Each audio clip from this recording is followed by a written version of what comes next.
Shalom, pengumuman yang pertama, ibadah online KGC Banjarbaru setiap hari Minggu jam 4 sore di channel YouTube KGC Banjarbaru. Selain ibadah, kita juga perlu untuk berdoa. Mari kita semua bergabung dalam WFH, Worship from Home, setiap hari jam 9 malam melalui aplikasi Zoom.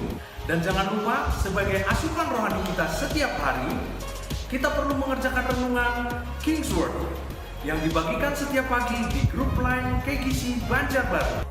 Itu saja yang saya sampaikan.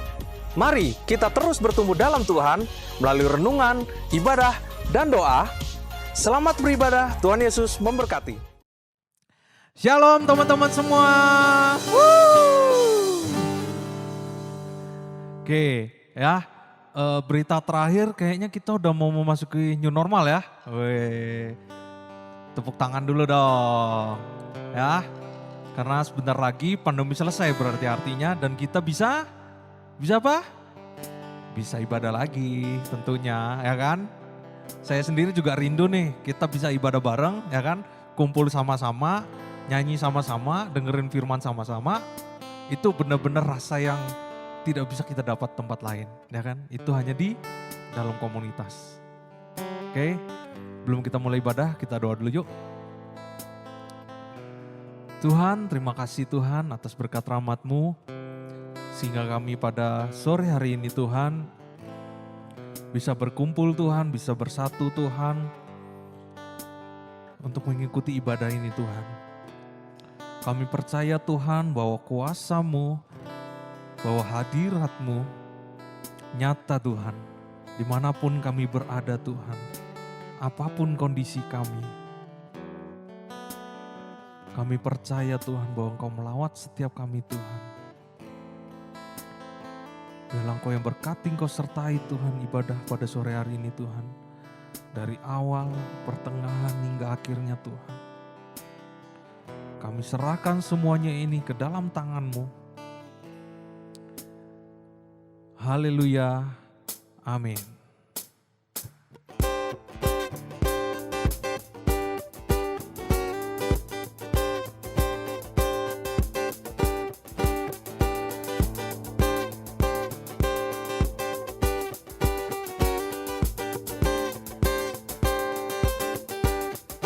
Allah sumber kuatku, Allah sumber kuatku, Allah sumber kuatku dan bagianku selamanya.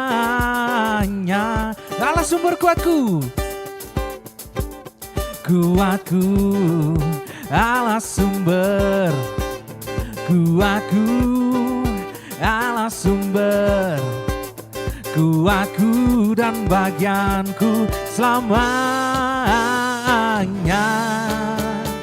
selamanya.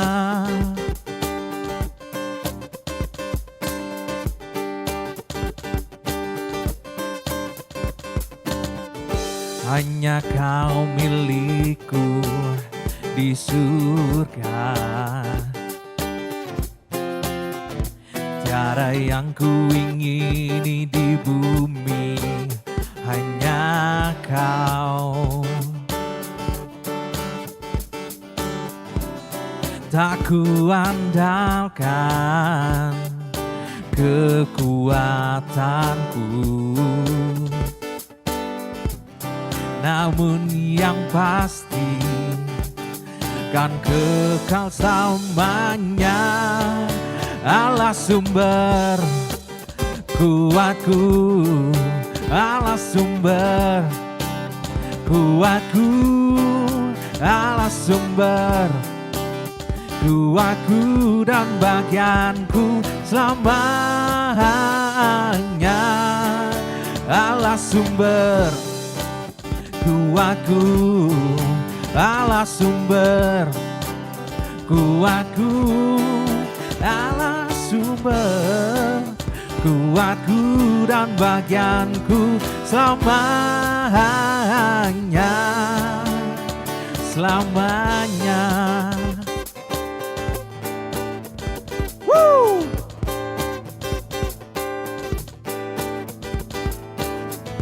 hanya Kau milikku di surga. Tiada yang ku ingini di bumi, hanya Kau. Tak ku andalkan kekuatanku, namun yang pasti kan kekal selamanya. Allah sumber kuatku, Allah sumber kuatku, Allah sumber kuatku dan bagianku selamanya, selamanya. Allah sumber kuatku, Allah sumber kuatku, Allah sumber kuatku dan bagianku selamanya. Allah sumber kuatku, Allah sumber kuatku, Allah sumber kuatku dan bagianku selamanya, selamanya, selamanya,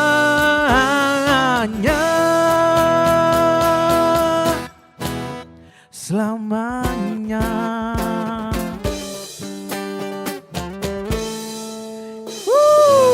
Haleluya.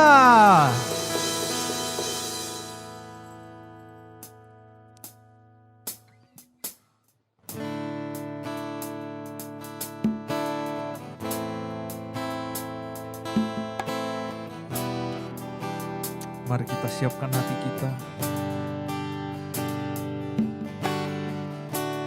Kita siapkan sungguh-sungguh. Karena saya percaya bahwa Tuhan pasti hadir di tempat kalian berada saat ini. Bapakku datang menyembahmu di sini. Ku percaya Kau ada bagiku. Bapakku datang menyembahmu di sini.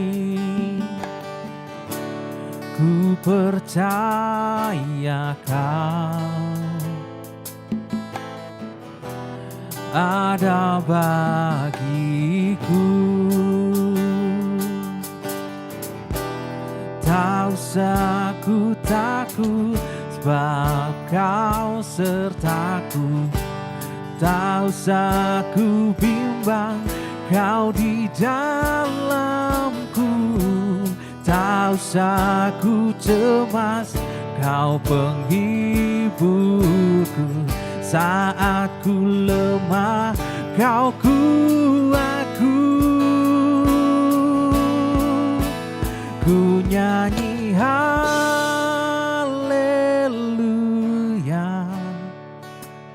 ku nyanyi haleluya.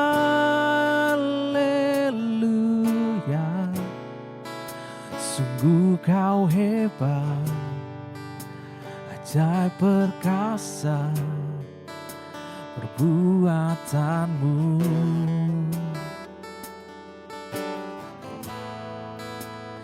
Ku nyanyi haleluya, ku nyanyi haleluya. Sungguh Kau hebat, ajaib perkasa perbuatanmu.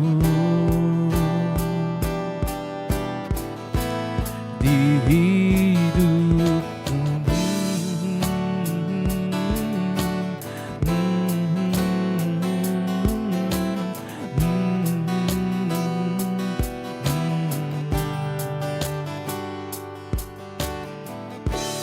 Bapakku datang menyembahmu di sini. Ku percaya kau ada bagiku. Tak usah ku takut sebab kau sertaku. Tak usah ku bimbang, kau di dalamku. Tak usah ku cemas, kau penghiburku. Saat ku lemah, kau kuatku. Ku nyanyi haleluya, ku nyanyi haleluya. Sungguh kau hebat, ajaib perkasa perbuatanmu.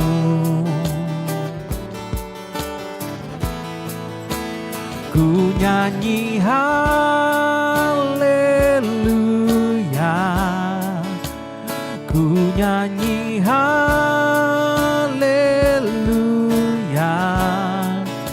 Sungguh kau hebat, ajaib perkasa perbuatanmu. Ku nyanyi haleluya, ku nyanyi haleluya, ku nyanyi haleluya.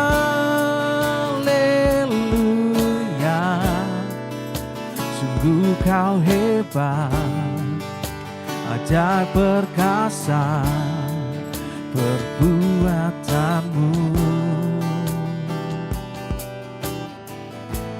Di hidupku.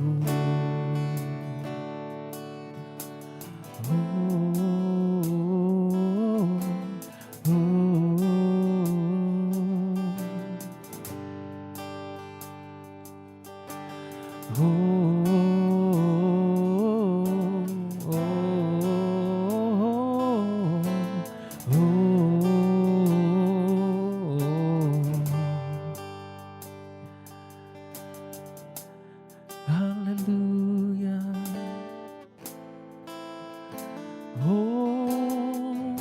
Haleluya.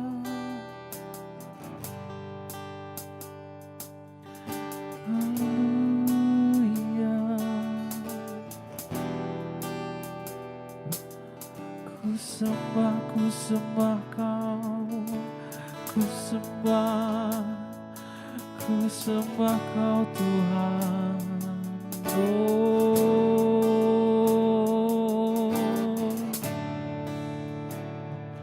haleluya.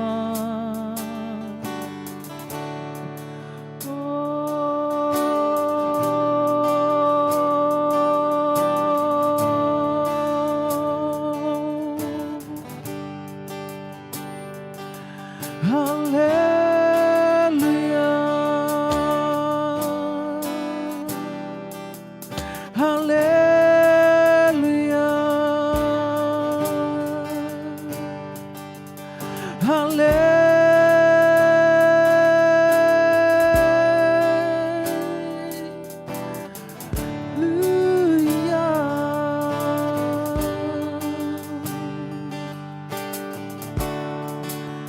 Hanya kau yang ku sembah, hanya kau yang terbesar. Ku puji kau dengan haleluya.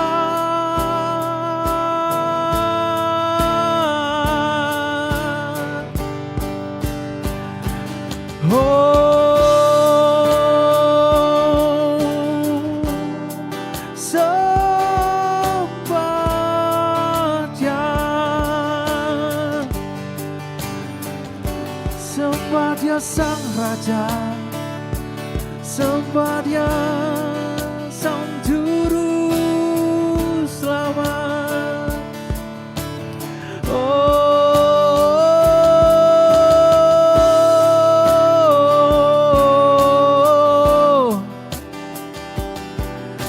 haleluya,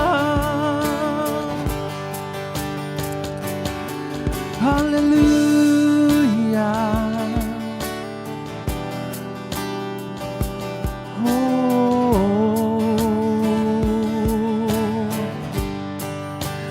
Ku nyanyi haleluya,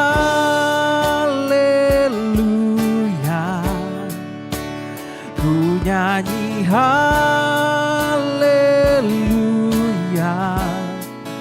Sungguh kau hebat, ajaib perkasa perbuatanmu.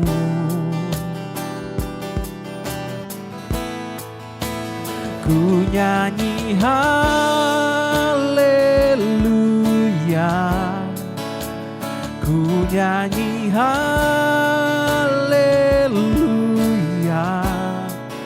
Sungguh kau hebat, ajaib perkasa perbuatanmu.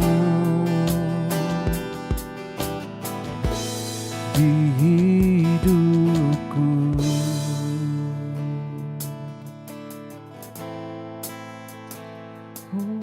menyembahmu Tuhan. Sebelum kita mulai belajar tentang firman Tuhan, kita doa dulu ya. Bapa kami dalam surga, kami mengucap syukur ya Bapa atas kebaikan-Mu, atas kesetiaan-Mu, atas segala hal yang baik yang telah Engkau berikan bagi setiap kami. Terima kasih Tuhan Yesus, pada sore hari ini Bapa, Engkau berikan kami kesempatan sekali lagi Tuhan untuk memuji dan menyembah nama-Mu. Saat ini Tuhan, kami mau duduk diam belajar tentang firman-Mu ya Bapa.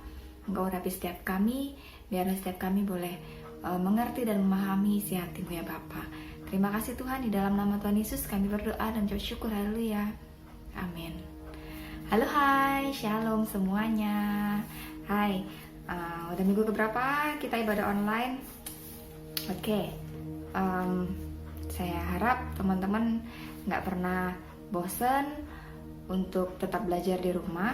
Meskipun stay at home, kita tetap bisa belajar ya, bersama-sama memuji menyembah Tuhan, juga belajar tentang firman Tuhan.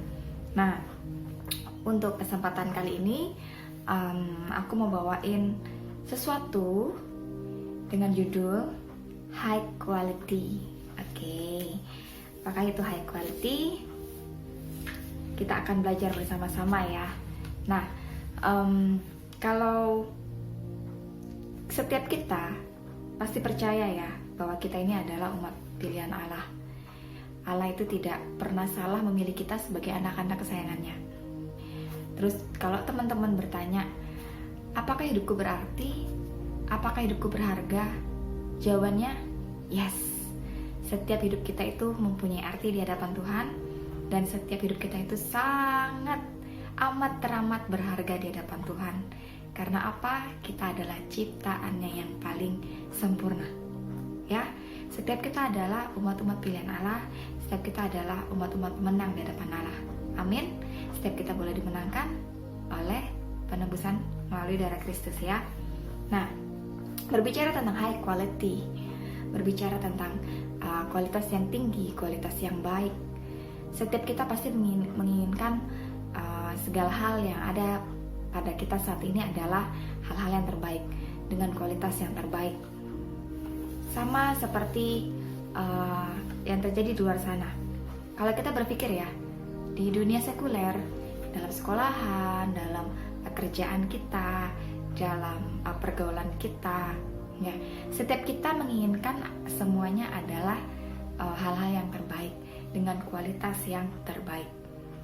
Terus bagaimana dengan dunia luar menerima kita? Otomatis dunia luar menginginkan kita juga memiliki kualitas yang baik ya. Nah, Sebagai contoh, dalam kehidupan pekerjaan, kalau seseorang melamar pekerjaan contohnya ya, yang dipilih oleh perusahaan adalah orang-orang dengan kualitas yang baik, orang-orang dengan pendidikan yang baik ya. Contoh lain lagi dalam hal misalnya pencarian bakat kayak di TV-TV gitu ya, contohnya kayak Indonesian Idol. Mereka ada pada saat mereka berkompetisi, otomatis mereka menghadapi yang namanya seleksi dulu kan, melalui audisi dulu.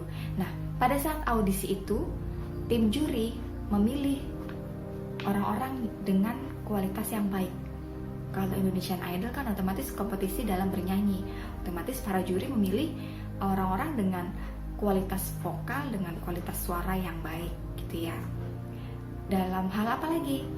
Dalam ajang pencarian bakat yang lain, misalnya masak-masak. Nah, itu yang masak-masak. Ada kan di TV gitu ya, yang masak-masak lomba gitu ya.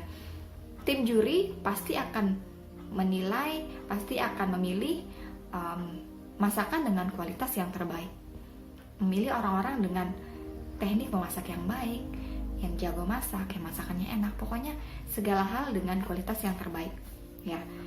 Itu dari segi duniawi. Dari segi sekuler, orang-orang sekuler di luar sana menginginkan setiap kita itu menjadi seorang pribadi dengan kualitas yang baik agar mereka bisa memilih ya kan. Kita teman-teman yang udah pada lulus sekolah nih, lulus SMP, lulus SMA. Nah, yang sudah lulus SMP kan otomatis mulai mendaftar ke SMA. Yang SMA mulai mendaftar ke perguruan tinggi. Apa yang kita siapkan? Yang kita siapkan adalah diri kita dengan kualitas yang terbaik, bukan? Nah, dengan nilai-nilai yang kita miliki dari sekolah kita sebelumnya, dengan hasil-hasil kelulusan kita gitu ya, hasil-hasil nilai belajar kita gitu ya, kita sudah persiapkan itu. Dan sekolah-sekolah juga memilih, biasanya kan kalau kita masuk sekolah nggak asal masuk ya, ada yang namanya tes dulu ya. Biasanya kalau masuk SMA tuh dites dulu, masuk ke perguruan tinggi juga melalui tes, melalui seleksi kan. Nah, perguruan tinggi dan SMA itu pun memilih orang-orang atau calon siswa dengan kualitas yang baik, dengan potensi yang baik. Nah, itu dari segi sekuler. Bagaimana halnya di dalam segi rohani? Apakah kita sudah berkualitas? Apakah setiap kita sudah memiliki kualitas yang baik di hadapan Allah?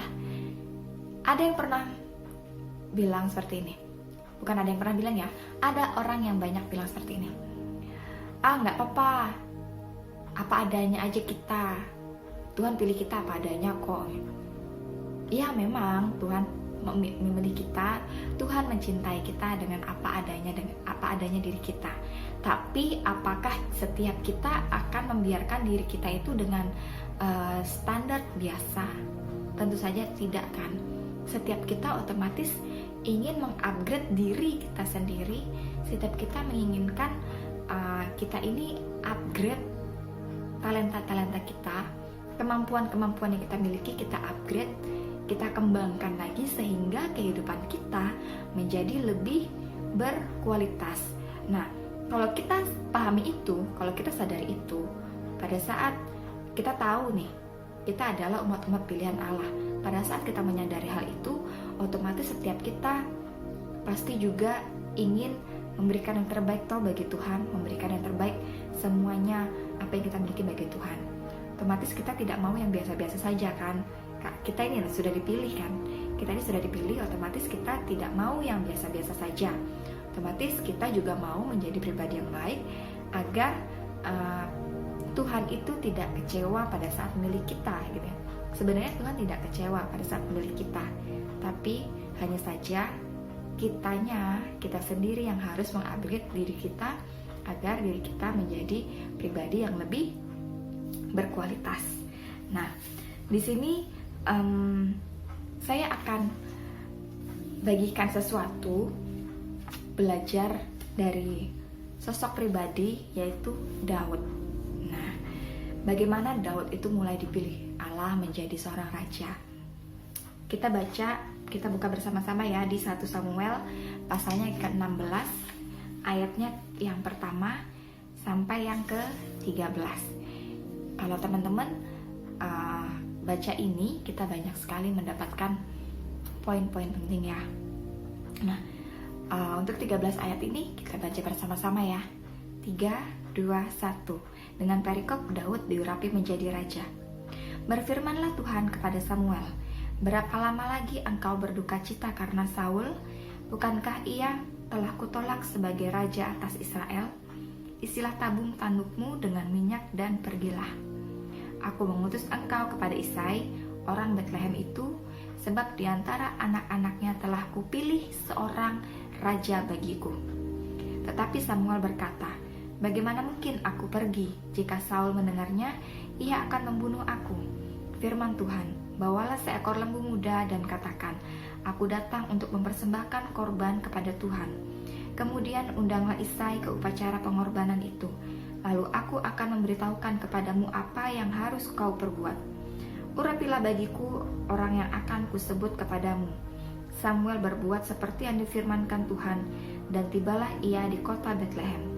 Para tua-tua di kota itu datang mendapatkannya dengan gemetar dan berkata, adakah kedatanganmu ini membawa selamat? Jawabnya, ya benar, aku datang untuk mempersembahkan korban kepada Tuhan. Kuduskanlah dirimu dan datanglah dengan daku ke upacara pengorbanan ini. Kemudian ia menguduskan Isai dan anak-anaknya yang laki-laki dan mengundang mereka ke upacara pengorbanan itu. Ketika mereka itu masuk dan Samuel melihat Eliab, lalu pikirnya, sungguh di hadapan Tuhan sekarang berdiri yang diurapinya. Tetapi firman Tuhan kepada Samuel, janganlah pandang parasnya atau perawakan yang tinggi, sebab aku telah menolaknya. Bukan yang dilihat manusia, yang dilihat Allah. Manusia melihat apa yang di depan mata, tetapi Tuhan melihat hati. Lalu Isai memanggil Abinadab dan menyuruhnya lewat di depan Samuel. Tetapi Samuel berkata, orang ini pun tidak dipilih Tuhan. Kemudian Isai menyuruh Syama lewat. Tetapi Samuel berkata, orang ini pun tidak dipilih Tuhan. Demikianlah Isai menyuruh ketujuh anaknya lewat di depan Samuel. Tetapi Samuel berkata kepada Isai, semuanya ini tidak dipilih Tuhan. Lalu Samuel berkata kepada Isai, inikah anakmu semuanya? Jawabnya, masih tinggal yang bungsu, tetapi sedang mengembalakan kambing domba. Kata Samuel kepada Isai, suruhlah memanggil dia, sebab kita tidak akan duduk makan sebelum ia datang kemari. Kemudian disuruhnyalah menjemput dia. Ia kemerah-merahan, matanya indah dan parasnya elok. Lalu Tuhan berfirman, bangkitlah, urapilah dia, sebab inilah dia. Samuel mengambil tabung tanduk yang berisi minyak itu dan mengurapi Daud di tengah-tengah saudara-saudaranya. Sejak hari itu dan seterusnya berkuasalah roh Tuhan atas Daud. Lalu berangkatlah Samuel menuju Rama. Amin untuk firman Tuhan. Nah, di sini kita melihat bagaimana cara Tuhan memilih Daud menjadi seorang raja. Daud adalah anak bungsu dari Isai. Ketujuh kakaknya dengan perawakan yang baik, dengan paras yang elok, yang cakep gitu ya. Itu tidak dipilih Allah. Tetapi seorang Daud yang masih di sini dikatakan kemerah-merahan. Kalau kemerah-merahan itu menunjukkan bahwa Daud itu masih sangat muda. Daud yang belum memiliki pengalaman apapun, sedangkan kakak-kakaknya sudah terbiasa untuk ikut perang. Sedangkan Daud tidak ikut perang. Yang dikerjakan Daud sehari-hari apa? Yang dikerjakan Daud hanyalah mengembalakan kambing domba. Daud tidak memiliki pengalaman dalam berperang, dalam memimpin gitu ya. Tetapi Daud dipilih Allah. Bagaimana Allah bisa memilih Daud? Sedangkan Daud tidak memiliki pengalaman apa-apa, gitu ya. Di sini Allah melihat hati Daud. Daud memiliki hati yang bersih, Daud memiliki hati yang tulus gitu ya. Sehingga Allah memilihnya menjadi seorang raja untuk menggantikan Saul, ya. di mana di ayat ke-7 ini dikatakan, saya bacakan lagi ya. Tetapi berfirmanlah Tuhan kepada Samuel, janganlah pandang parasnya atau perawakan yang tinggi, sebab aku telah menolaknya. Itu pada saat Samuel melihat kakak-kakak Daud ya. Tapi Allah berfirman pada Samuel seperti itu, jangan melihat perawakannya, jangan melihat parasnya gitu. Bukan yang dilihat manusia, yang dilihat Allah. Manusia melihat apa yang di depan mata, tetapi Tuhan melihat hati. Ya, seringkali kita menghadapi situasi seperti ini. Kita berada di berbagai macam komunitas, pergaulan kita, teman-teman kita, sahabat-sahabat kita gitu ya, atau teman-teman nongkrong kita biasanya gitu ya. Terus kadang-kadang kita merasa kok aku beda ya dengan teman-teman gitu ya. Kenapa aku kadang-kadang disisihkan oleh teman-teman gitu ya? Apakah aku tidak pintar? Apakah aku parasku kurang cantik atau parasku kurang tampan? No, kita seringkali berpikir bahwa kita mau menjadi apa seperti yang diinginkan orang lain. Terkadang kita mau supaya orang lain melihat kita gitu ya.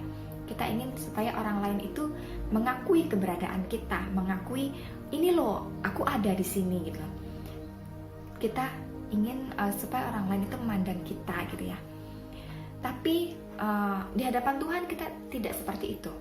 Pada saat manusia menilai kita rendah, pada saat sekitar kita menilai kita, kamu siapa sih? Emang kamu punya apa sih? Pendidikanmu apa? Latar belakangmu apa? Latar belakang keluargamu seperti apa? Tuhan tidak melihat seperti itu ya. Yang Tuhan lihat adalah hati kita. Hati kita yang benar-benar mau diubahkan. Hati kita yang benar-benar mau dipakai sepenuhnya untuk kemuliaan Tuhan gitu ya. Pada saat kita pada saat kita mau memberikan sepenuhnya hati kita, hidup kita kepada Tuhan, di situ Tuhan mau pakai kita benar-benar. Setiap kita adalah orang-orang pilihan Tuhan. Amin. Ya. Tapi apakah pada saat kita dipilih Tuhan, kita itu mau? Ya. Sebagian dari kita mungkin berkata, Tuhan, aku belum mampu saat ini. Tuhan, kayaknya aku nggak bisa deh melakukan hal ini. Aku nggak bisa melakukan hal itu. Tapi apa yang Tuhan inginkan? Yang Tuhan inginkan hanyalah kita berkata, ya Tuhan, aku mau. Pada saat kita dipilih Tuhan dan kita mau berkata, aku mau, kita mau dipilih Tuhan, dipakai Tuhan. Di saat itulah kita mulai diproses Tuhan. Seperti Daud. Untuk menjadi seorang raja, tidak serta-merta, hei Daud, aku pilih kamu menjadi seorang raja. Tidak. Daud melalui beberapa proses. Daud dipilih terlebih dahulu. Setelah dipilih, Daud itu diurapi ya. Terus kalau misalnya teman-teman baca ya firman Tuhan, teman-teman pasti tahu kan ceritanya Daud dikejar-kejar Daud dikejar-kejar Saul, Daud mau dibunuh Saul gitu ya. Tidak mudah seorang Daud untuk menjadi raja. Daud menduduki tahta raja itu melalui banyak sekali proses ya. Itu kenapa? Karena Tuhan menginginkan orang yang benar-benar berkualitas. Orang yang berkualitas adalah orang yang melalui proses. Kalau kita tidak mau diproses, jangan berharap hidup kita bisa menjadi orang yang berkualitas ya. Setiap kita yang ingin menjadi orang yang berkualitas harus mau untuk diproses ya. Melalui proses itu kita semakin dimurnikan, menjadi lebih cemerlang, menjadi lebih indah di hadapan Allah, dan hidup kita pelan-pelan akan naik di hadapan Allah. Otomatis kita menjadi orang yang berkualitas bagus gitu ya. Sama seperti contohnya sebuah emas atau berlian atau permata gitu ya. Itu akan menjadi barang yang sangat berharga apabila sudah melalui proses peleburan, proses pemurnian gitu ya, proses pembentukan, sehingga emas itu sudah menjadi sesuatu yang indah. Misalnya sudah menjadi perhiasan, cincin, anting, kalung, dan sebagainya. Sama seperti berlian. Kalau dibiarkan seperti itu saja, bentuknya amburadul, mungkin harganya kurang tinggi ya. Tapi kalau sudah diproses, dimurnikan, dibersihkan, dibentuk dengan indah, berlian itu akan menjadi semakin tinggi harganya ya. Pada saat mau diproses, kita akan memiliki value atau nilai yang lebih tinggi. Jadi teman-teman, mungkin diantara kita saat ini sedang diproses Tuhan, jangan pernah berkata, Tuhan, kenapa sih ini berat banget bagi aku? Tuhan, kenapa ini harus menimpa aku? Kita sama-sama belajar, apapun kondisi yang kita alami saat ini, apapun hal-hal yang kita hadapi saat ini, kita berusaha menerima itu semua sebagai sebuah proses pemurnian bagi setiap kita agar hidup kita semakin berkualitas di hadapan Allah ya. Nah, pada saat kita mau diproses seperti Daud tadi, pada saat kita memberikan hidup kita sepenuhnya untuk diproses, untuk selanjutnya apa yang terjadi? Yang terjadi adalah Roh Tuhan itu benar-benar berkuasa atas diri kita. Seperti yang ada di ayat 13 kalau kita baca, Samuel mengambil tanduk tabung yang berisi minyak itu dan mengurapi Daud di tengah-tengah saudara-saudaranya. Sejak hari itu dan seterusnya berkuasalah Roh Tuhan atas Daud. Lalu berangkatlah Samuel menuju Ramah.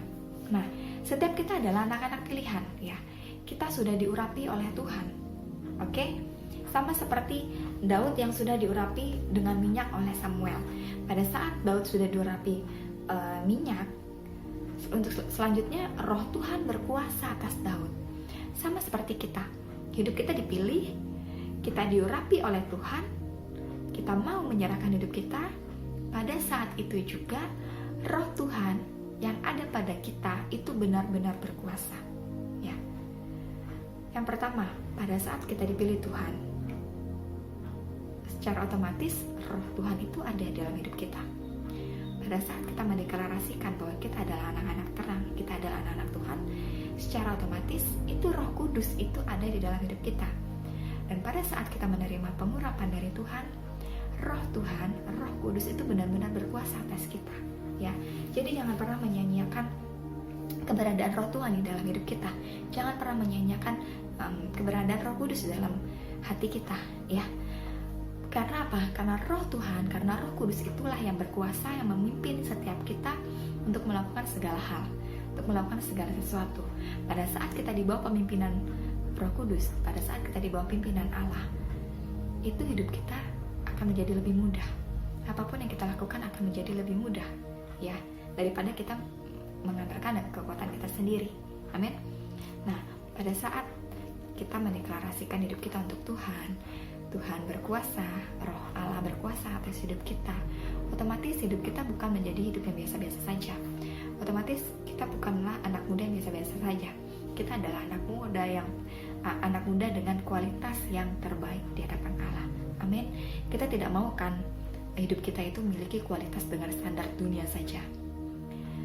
Saya pernah mendengarkan satu kalimat dari kakak rohani saya, bahwa kita itu harus hidup di atas rata-rata. Kita itu harus hidup di atas standar dunia. Ya, musuh terbesar kita adalah, salah satunya adalah standar. Jadi kita harus hidup di atas standar. Kalau standar dunia segini, otomatis kita harus lebih, ya. Karena apa? Kita adalah umat-umat pilihan Allah, bukan umat pilihan dunia, ya. Umat-umat pilihan Allah itu ditentukan standarnya lebih tinggi daripada standar dunia, ya. Jadi kan hidup kita itu memiliki kualitas yang baik, sehingga hidup kita semakin berharga. Hidup kita sudah berharga di hadapan Allah, tapi dengan kualitas yang baik, dengan kehidupan kita yang kita upgrade, dengan otomatis juga value yang kita miliki itu semakin di-upgrade juga, ya. Saat ini talenta apa sih yang kalian miliki? Talenta dalam bernyanyi, bermusik, menari, atau talenta dalam berbicara, atau talenta dalam bermasak, talenta dalam segala hal. Apapun talenta yang kalian miliki saat ini, ayo sama-sama kita upgrade hidup kita upgrade apa yang sudah dipercayakan Tuhan sama kita, yang ada dalam hidup kita, sehingga hidup kita itu semakin berkualitas, ya, sehingga hidup kita itu semakin memiliki value yang tinggi, ya. Agar apa? Agar setiap kita bisa dipandang lebih, bukan secara keinginan daging kita dipandang lebih ya, tapi benar-benar di hadapan Tuhan kita itu benar-benar dipandang lebih, ya. Kita memiliki value yang tinggi, nilai yang baik, kualitas yang baik gitu ya. Sehingga pada saat Tuhan melihat kita, Tuhan berkata seperti ini, "Aku tidak kecewa memilih engkau jadi anakku," kata Tuhan. "Aku tidak pernah kecewa milih kamu jadi umat kepilihanku." Kita ingin sekali mendengar Tuhan berbicara seperti itu kepada kita ya. Nah, agar Tuhan berbicara seperti itu, jadi kita harus mengupgrade hidup kita menjadi yang lebih berkualitas. Oke? Nah, mulai saat ini kita belajar bersama-sama, amin, untuk berkomitmen bahwa aku mau hidup berkualitas di hadapan Tuhan. Aku mau mengembangkan talentaku, aku mau mengembangkan value, aku mau lebih lagi di hadapan Tuhan, sehingga kita semua memiliki kualitas hidup yang baik. Oke, itu saja yang bisa saya bagikan saat ini. Saya berharap teman-teman bisa memetik dari apa yang sudah saya sharingkan. Nggak banyak, tapi hal yang sederhana ini supaya bisa dimengerti semuanya ya. Oke, pesan saya, selama kita stay at home, kita tetap lakukan yang positif di hadapan Tuhan. Kita lakukan hal-hal yang tetap memuliakan nama Tuhan ya. Jangan melakukan hal-hal yang negatif, jangan melakukan hal-hal yang sia-sia ya. Karena setiap kita dibekali dengan talenta-talenta yang luar biasa di hadapan Tuhan, otomatis setiap kita juga bisa melakukan hal-hal yang positif. Saya yakin dan percaya bukan hanya saya saja yang rindu kalian, tapi kalian juga rindukan kita untuk berkumpul bersama-sama kembali untuk bisa beribadah di gereja. Nah, jadi jangan pernah lelah untuk berdoa ya. Dukung doa untuk bangsa kita, untuk kota kita, untuk pemerintah kita. Oke, itu aja yang bisa saya sampaikan. Mari kita akhiri, kita tutup dalam doa. Bapa, kami mengucap syukur Tuhan Yesus atas kesempatan sore hari ini kami bisa belajar merenungkan firman-Mu, bagaimana hidup kami harus berkualitas di hadapan Engkau ya Bapa. Bagaimana kami harus bisa mengupgrade hidup kami, mengupgrade diri kami Bapa, sehingga kami bisa memiliki value yang lebih di hadapan Engkau Tuhan Yesus. Bapa, bimbing kami, ajar kami untuk senantiasa menjadi pribadi yang lebih baik lagi di hadapan Engkau ya Bapa, sehingga kami bisa mendengar Engkau berkata kepada kami bahwa Engkau tidak salah untuk memilih kami menjadi anak-anak kesayangan-Mu ya Bapa. Terima kasih Bapa, terima kasih. Banyak hal ya Bapa yang kami rindukan untuk terjadi atas kota kami, atas bangsa ini Tuhan Yesus. Di dalam pandemi, di tengah-tengah pandemi COVID-19 ini Tuhan, kami bawa doa kami di hadapan Engkau ya Bapa. Kami berdoa ya Bapa bagi para pemerintah yang saat ini sedang bekerja keras ya Bapa untuk menangani COVID-19 ini ya Bapa. Kiranya Bapa Engkau curahkan hikmat-Mu bagi para pemerintah kami Bapa, bagi mereka yang sudah Engkau pilih untuk memerintah kota dan bangsa kami Tuhan, sehingga mereka Tuhan bisa memiliki hikmat dalam pengambilan keputusan ya Bapa, sehingga keputusan apapun yang mereka ambil saat ini adalah keputusan yang terbaik yang datangnya daripada-Mu. Kami juga serahkan ya Bapa tim medis, mereka yang berada di posisi yang terdepan untuk menangani hal ini Tuhan. Biarlah damai, sukacita, sejahtera daripada-Mu tetap senantiasa turun atas mereka, sehingga mereka tetap bisa bekerja dengan hati yang ikhlas, hati yang tulus, dan hati yang penuh sukacita ya Bapa. Karena di balik sukacita itu Tuhan Yesus, Roh-Mu ada. Di balik sukacita itu Tuhan, kuasa-Mu dan mujizat-Mu tetap ada Bapa. Kami yakin dan percaya Bapa, semua ini Bapa Engkau izinkan terjadi atas kota dan bangsa kami adalah untuk mendatangkan hal-hal yang terbaik bagi setiap kami. Tuhan, ampuni kami pada saat kami mulai lelah Bapa untuk berdoa Bapa. Ampuni setiap kami jika kami melalaikan tugas kami sebagai anak-anak-Mu ya Tuhan. Kami juga serahkan ya Bapa, gereja kami dan para pemimpin gereja ke dalam tangan-Mu. Biarlah setiap gereja-gerejamu Tuhan, setiap para pemimpin gerejamu Bapa, boleh bersatu Tuhan Yesus, berseru kepadamu Bapa, menyerukan namamu Yesus, Yesus. Karena Engkaulah Bapa satu-satunya penolong kami, Engkaulah satu-satunya pengharapan kami atas kota dan bangsa kami Tuhan. Engkau memberkati juga keluarga kami yang saat ini tidak berkumpul bersama dengan kami. Dimanapun mereka berada Tuhan, kasih-Mu, sukacita-Mu senantiasa ada bagi mereka. Dan kami berdoa secara khusus Tuhan untuk KGC Banjarbaru, di mana Bapak saat ini Tuhan kami masih belum bisa untuk beribadah bersama. Tapi biarlah Bapa, Roh-Mu yang tetap senantiasa menyatukan hati kami, sehingga hati kami tetap satu di dalam Engkau, dan kami tetap dapat beribadah dengan baik di hadapan Engkau ya Bapa.